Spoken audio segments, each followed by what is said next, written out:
Welcome back to another Jazz basketball breakdown. Good game. We played the Spurs. 3 in a row. They do help you look good, but there's some things about that team that are fun as well. But Yeah, 3 road wins. which is incredible no matter who we're playing. Honestly, the way we were playing on the road earlier. It's true. The team is making steps. I was worried coming in because hearing that everybody was healthy coming into the game, I'm like, oh man, oh man. I was, yeah. I came into the game a little bit worried as far as who would get time, who would not. Um, Oddly enough, it looked like there was a conversation at the end of the game between Keontae and Taylor Horton Tucker that was interesting. Yeah. I'm a little bit of a lip reading specialist, a little bit of a body language reading specialist. Tucker was not happy, that's for It sure. didn't seem like he was laughing as much as Keontae was while they were talking about something. And that's a big thing is no Tucker minutes tonight, and awesome. I truthfully, I was nervous that we weren't going to get any Agbaji minutes because of the players we had available. I thought he was going to be the guy that had kind of lost his rotation, and it looked like in the first half he had. Right? 5 minutes maybe? 5 minutes in the first half. Yeah. And all of a sudden, he played really well in those 5 minutes in the first half. He ends up getting an earlier sub in the second half and has a great game. It once again shows why he can be an incredible role player. He's showing development on driving and everything like that, but defensively was a monster. And I think Devin Vassell, up until halfway through the third quarter, had 18 points. I'd have to double check it. 16, because he hit a three. He ended with 19. He ended up with 22, I think. He was at 19 when he made that three on Sexton that Sexton got cussed out for. Yes, he did get cussed out. That was some accountability right there by Will Hardy. We mentioned and talked about, I don't think he will ever do that with Clarkson. I think that's a kind of a hard conversation type of deal that he has with Sexton. Vassell, 8 of 18, ended up with 22. But Vassell, regardless, Vassell was torching us and tearing us up. Had 16 points when Agbaji was subbed in and put on him. And Agbaji cut off his drives a couple of times, went over the top of screens, and still stopped him from going to the hoop, to where Vassell was just passing off immediately. It's just like, this is not the matchup we want, Pops. And the it was pretty incredible. And it's not just that. They were getting really easy looks over the top to Wembenyama in the first half. He would set a screen. Markkanen, Kessler, Olynyk, whoever would have to kind of hedge a little bit more because our guards weren't getting through the screen.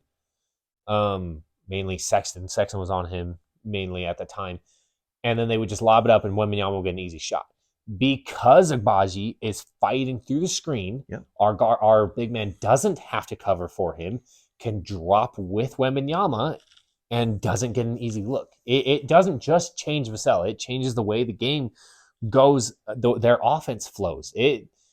This was a game that if you really want to know if Agbaji is an elite defender or not, you show them this tape. This is all you need to see. He shows every aspect you want out of a guard defender, a wing defender. And not only that, being able to drive to the basket through contested areas, which is a major improvement in his game from last year. It's huge development. I shot well tonight, has shot overall very well for the season. His strength on defense is really hitting elite levels. It's fun to watch, man. We constantly laugh because it's like he won't play Agbaji, and it's like in between games, it's like our joke is that in between games, it's like, oh, this guy's not very good. He forgets, and then he subs him in and kind of turns to the coach like, hey, that guy's awesome. Are you guys seeing this? We can't sub him out. Are you seeing that number 30? He's doing great. Doesn't even know his name type deal. And so 30. I don't know, but awesome game by Agbaji and Chris Dunn gets to start again.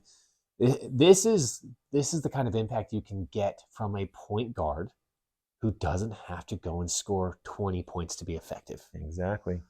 The way that he just simple movements, cuts into the middle, finds the open guy, the open shots, whether we make them or not.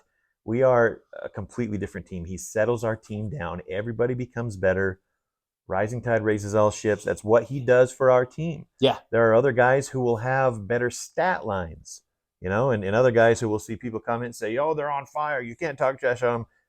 Chris Dunn is the best option for us right now, short term at point guard. Right. Eventually, the handoff, and Keontae George will take the reins moving on. But man, we called at the beginning of the year that he needs to be most likely our starter going into before it the preseason until Keontae's ready. Yeah.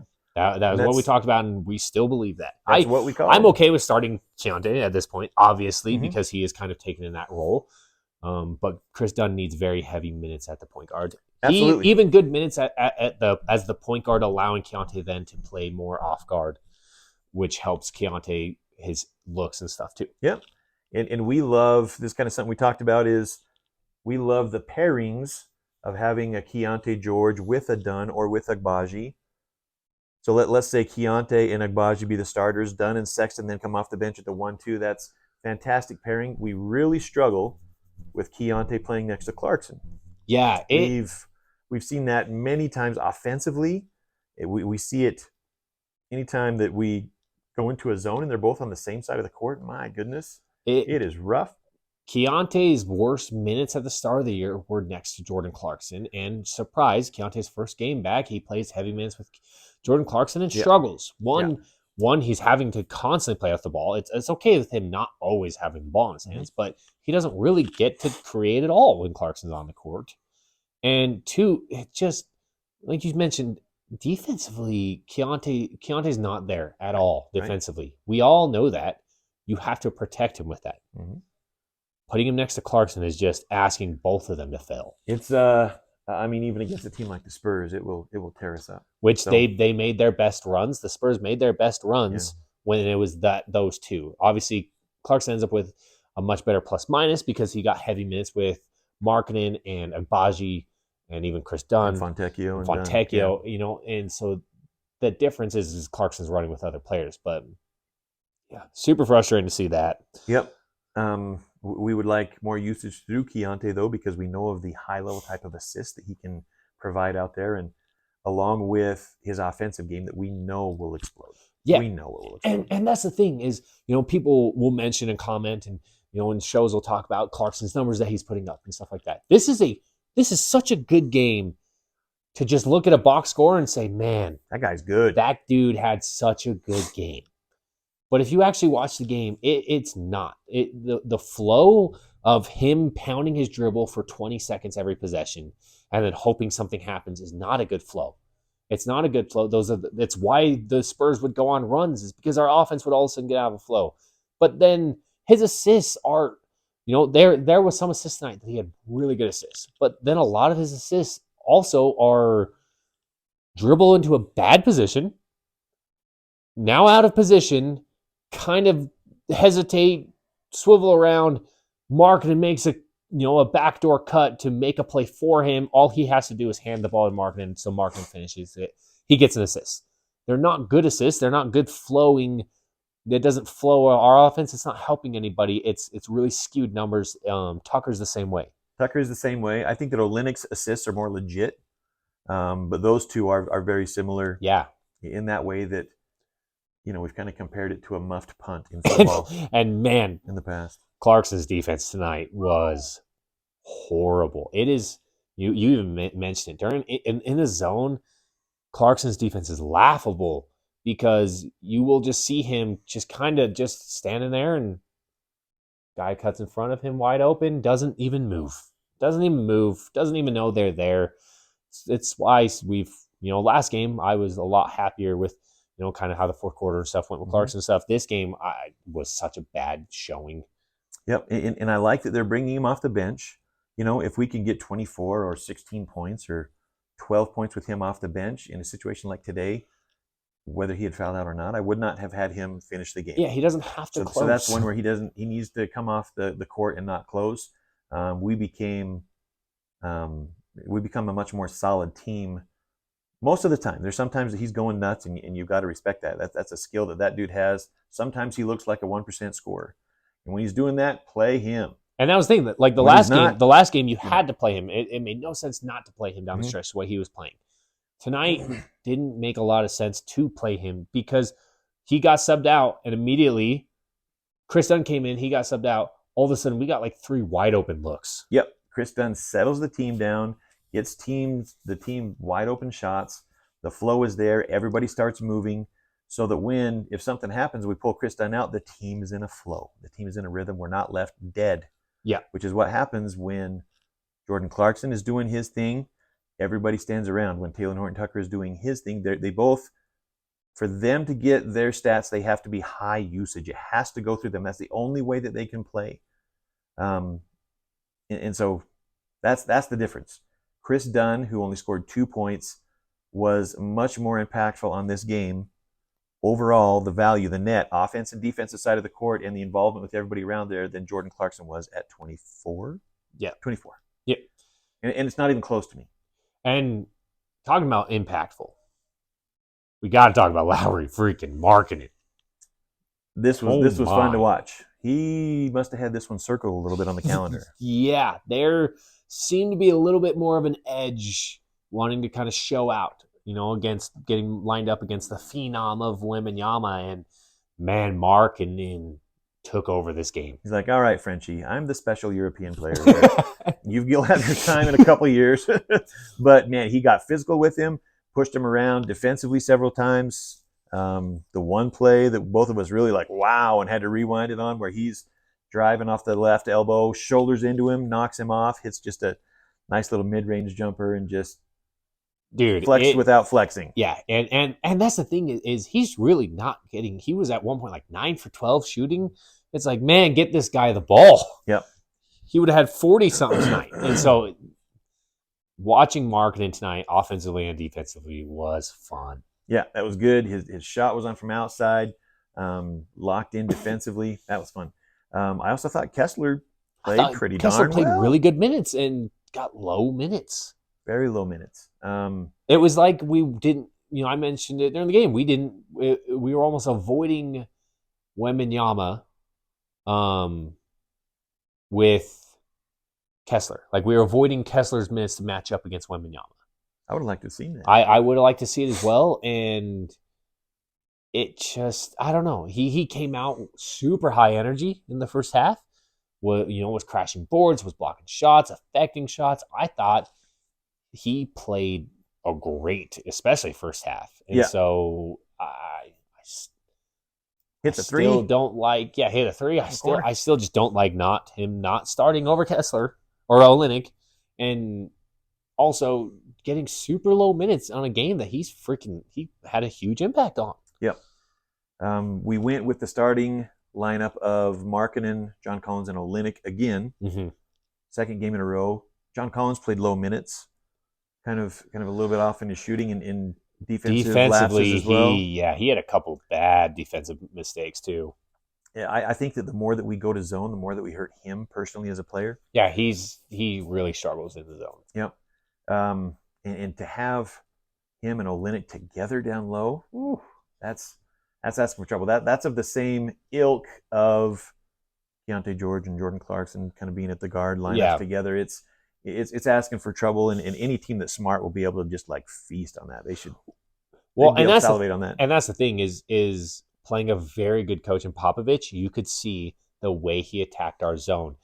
It's when we run into really good teams on top of it is when we're going to really struggle, because he put Wembenyama middle of the key, would bring it in, and it would force our big to have to step out, and it opens it up just wide open because of the way we're running that zone. And so he's a great coach, and he showed that in the way he attacked our zone. He just doesn't necessarily have the players. I think this is, if you deconstruct it, in my mind, that's kind of what I do. Will Hardy is trying to find other ways to get the combo guards and the weaker defenders on the court more. Yeah. And the Olynyks and John Collins. This is kind of his way of covering up a glaring weakness of certain combinations of players. Right. Because there's some players that have offensive skills, right, but are defensively really lacking. When it comes down to it, that stuff will get figured out easy, quick as the season goes along. And if we were to get into a playoff scenario, heaven forbid, it would be death. Yeah. Which is why, when it really comes down to it, our only true lineups that are there and that can compete are the ones that we're seeing him start to close with a little bit more consistently. And, Markkanen fits in seamlessly with Agbaji. We saw Fontecchio out there with him today. Dunn, when he came in, solidified it. And we can have those kind of defensive players. We'd like to see Kessler in there, kind of like what we had with Toronto. Yep. Those are the types of lineups that finish games and really put a clamp on the game nicely. And wouldn't you know it, we still score offensively during those times. Our offense doesn't go in the toilet. Our offense almost gets better. We play through our defense to our offense. Yep. We start to run. Exactly. Which Sexton does really well in. It's a position that Sexton flourishes in when you can allow him to just be aggressive and do 360 alley-oops to himself. Yeah. We both just kind of pulled a... Yeah, he did that. I was like, oh no, he's going to miss. And he put it in nicely. It was pretty sweet, but man. Yeah, I don't know. This is a couple games in a row that Will Hardy's starting to show me some ability to start making certain adjustments, starting to make certain changes. I've been, for the most part, pretty happy with a lot of the decisions he's making. So it's good to see. It's kind of funny because we're laughing because the players that he's now having to play certain minutes and stuff like that are players that the very first video, I believe, on the channel, we go back to podcast number 1. We gave that lineup and those players on where they should be playing, and those players, as the dust is starting to settle, are the ones who are starting to have to play. So take a little bit of pride in that because it's like we saw it, right? You can see it, and so on video. But starting to be happy with some of the rotations he's going. We still need to obviously make some trades. That's kind of the next step right now. Is certain players. I think we just, to help our team, but also to help Will Hardy as a coach and stuff, I think we just need to move on from. I completely agree. And there are, people are asking out there, well, who's going to trade for these guys? Who wants them? There are veteran teams that would trade some of their young guys for some of our veterans that can give them savvy offense off the bench. Yep. One of them you're talking about, is the Celtics. For some reason, the Miami Heat are involved in every possible trade scenario as well out there under the sun. These type of teams would benefit from, you're talking about Kelly Olynyk. He's a veteran player and does great in our locker room and a great anchor on our team emotionally and has the maturity out there. He provides shooting and playmaking that would benefit a team that's going into the playoffs and needs that off the bench. Plus, it's an expiring contract. Talen Horton-Tucker's an expiring contract as well that would give a team, if they would play him spot minutes off the bench, some aggressive, strong, go to the hoop type of stuff. Just he's not a starting level guard, no, by any means in this league. He doesn't shoot or finish or have enough skill to possibly do that. Has physical assets, but and then like we talked about, Jordan Clarkson. I think these are all players that teams could use and benefit, and would benefit us as well to kind of lighten the roster rotation. And if we do that, I think that we can actually put together a decent back half of our season. Right. Right now, coming into the game, we were like 2 games behind Phoenix for the number 11 spot, I think, and 3 behind Golden State for the 10. Okay. They've switched because Phoenix lost a ton of games. So it's definitely within reach if we play the right rosters. And if that doesn't happen, that's fine too. But I'm just saying that we have rosters and players that are better than what we're showing. It would give us better results than what we're showing right here. And some of the injuries have shown that. He's been forced into certain lineups that all of a sudden have been better lineups. The first half looked rough because we kind of went back to the old lineups, and then second half we went back into heavier defensive lineups, and weirdly enough, we started to play really well. Yep, and I think this might be something that we see. I don't think that he will absolutely bench some of these players. I think he'll continue to play them until we get into kind of the right before the trade deadline and those things happen. Right. And then, so it'll be interesting to see what's going on. There's all kinds of rumors out there right now talking about possibly moving on from Markkanen. We've talked about it. It would break my heart if we moved that dude. Yeah, I can understand if we don't we're not on track to fit his timeline.